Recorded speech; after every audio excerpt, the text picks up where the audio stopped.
राष्ट्रीय ओबीसी महासंघाचं 11वं राष्ट्रीय अधिवेशन हे यावेळेस बेंगलोर येथे 7 ऑगस्टला होत आहे। या अधिवेशनासाठी कर्नाटकचे मुख्यमंत्री डी.के. शिवकुमार हे देखील येणार असल्याची चर्चा आहे।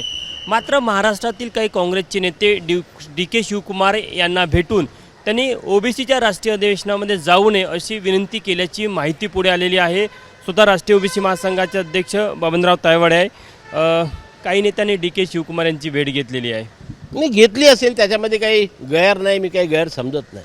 परंतु एक तुम्हाला सांगू शकतो की राष्ट्रीय ओबीसी महासंघ मी सुरुवातीपासून सांगत असतो की ही एक NGO आहे आणि या आमच्या राष्ट्रीय ओबीसी महासंघामध्ये सर्वच पक्षाचे लोक आहेत। काँग्रेसचे आहे, BJPचे आहे, शिवसेनेचे आहे, राष्ट्रवादीचे आहे।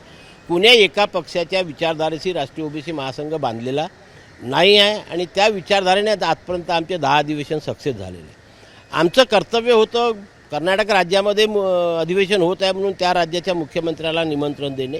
आम्ही गेलो, सर्व पदाधिकारी, त्यांना निमंत्रण दिलं, त्यांनी स्वखुशीने ते निमंत्रण स्वीकारलं आणि आमच्या अधिवेशनाला येतो असं सांगितलेलं आहे। त्याच्यानंतर ज्या लोकांना वाटलं असेल ते त्या ठिकाणी गेले, भेटले असतील, त्यांना सांगितलं असेल, पण येणं न येणं ते त्या मुख्यमंत्र्याचं काम आहे। मी तुम्हाला सांगतो की या महाराष्ट्रामध्ये तसा पाहायला मिळते। तुम्ही तेलंगणा, आंध्र प्रदेश, कर्नाटकात राष्ट्रीय ओबीसी महासंघाचं ते यश मागच्या काही वर्षामध्ये पाहायला मिळत आहे, ते काही महाराष्ट्रातल्या काँग्रेसी नेत्यांना पचत नाही असं म्हणत आहे का तुम्हाला? म्हटलं तर वावगं होणार नाही, कारण या नेत्यांनी कधी समाजाला संघटित होऊ दिलेलं नाही। जर समाज संघटित झाला तर आपल्या खुर्चीला कुठे धोका पोहोचेल ही भावना या लोकांच्या मनामध्ये असते आणि म्हणूनच कुठल्याही समाजाने संघटित होऊ नये, आपल्या संविधानिक अधिकाराची मागणी करू नये। काय, कारण मागणी केली तर ते पूर्ण करावी लागते, ती पूर्ण करण्याची धमक याच्यामध्ये नाही आहे आणि म्हणून अशा प्रकारचे वक्तव्य आहे। काय, आम्ही आमच्या संविधानिक अधिकाराकरता भांडतो आहे। आमची ऑर्गनायझेशन ही डिमांड बेस ऑर्गनायझेशन आहे।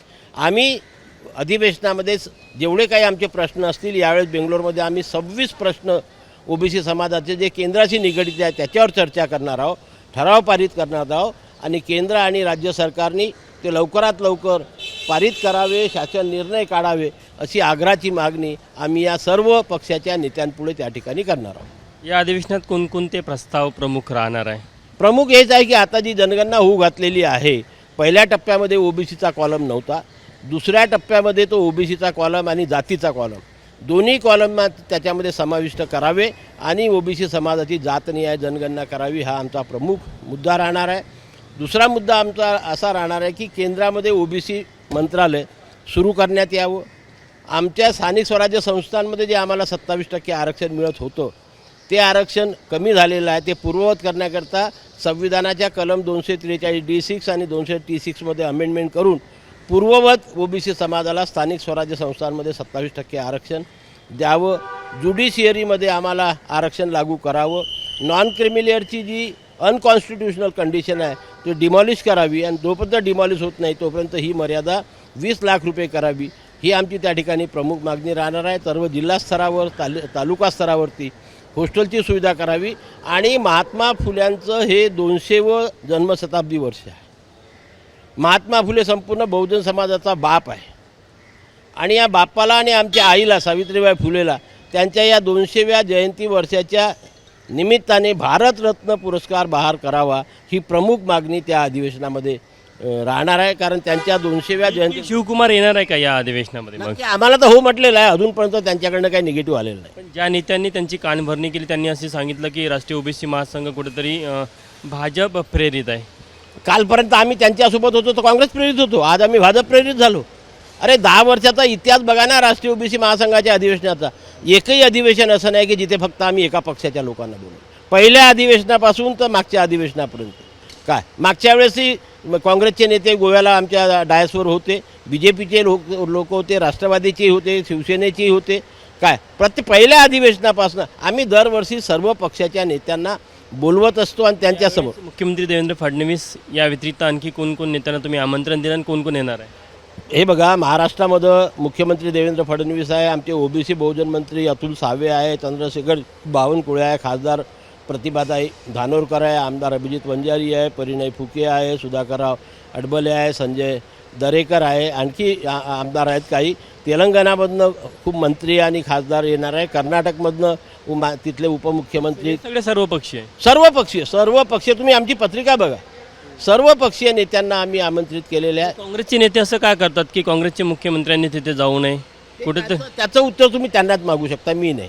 राष्ट्रीय ओबीसी महासंघामध्ये फूट पाडण्याचा प्रयत्न दिसतोय. राष्ट्रीय ओबीसी महासंघात कोणीच फूट नाही फाडू शकत, हे तुम्हाला दाव्याने सांगतो. कारण मी स्वतः काय समजतो की राष्ट्रीय ओबीसी महासंघ ही एक धावती ट्रेन आहे.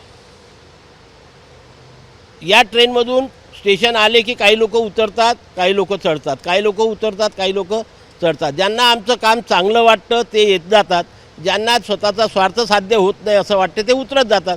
कोणी उतरल्याने आणि कोणी चढल्याने फरक पडतो असं मला वाटत नाही. म्हणून दरवर्षी अधिवेशनस्थळी 8 ते 10,000 लोक जे देशाच्या विविध राज्यातनं एकत्र होतात, ही राष्ट्रीय ओबीसी महासंघाची उपलब्धी. शेवटला प्रश्न, कोण नेता आहे तो ज्यांनी DK शिवकुमार यांचे कान भरले महाराष्ट्रात? तो काँग्रेसचा नेता कोण आहे? पेपरला अजून नाव आलेलं नाही, आता आजच आलेलं आहे पेपरमध्ये. मग त्याचा शोध आम्ही घेऊ. 2-4 दिवसात कळलं की तुम्हाला सांगू, कळेलच ना. आपण बघू शकतो की राष्ट्रीय ओबीसी महासंघाचं जे 11वं राष्ट्रीय अधिवेशन आहे ते बँगलोर येथे होत आहे आणि त्या कार्यक्रमामध्ये DK शिवकुमार जे कर्नाटकचे मुख्यमंत्री आहे यांनी तिथे येऊ नये यासाठी महाराष्ट्रातील काही काँग्रेसच्या नेत्यांनी प्रयत्न केले अशी माहिती पुढे येत आहे. त्यानंतर राष्ट्रीय ओबीसी महासंघाने या संदर्भात आपली भूमिका स्पष्ट केली आहे की राष्ट्रीय ओबीसी महासंघ कोणत्या एका पक्षाचा नाही, हा सर्व पक्षांच्या नेत्यांचा व्यासपीठ आहे, ओबीसी समाजाचा व्यासपीठ आहे. त्यामुळे कोणत्याही पक्षाचे नेते आले तरी त्यांचं स्वागतच आहे. कॅमेरामॅन मिथुन आदमणेसह तुषार कोहळे, ABP माझा, नागपूर.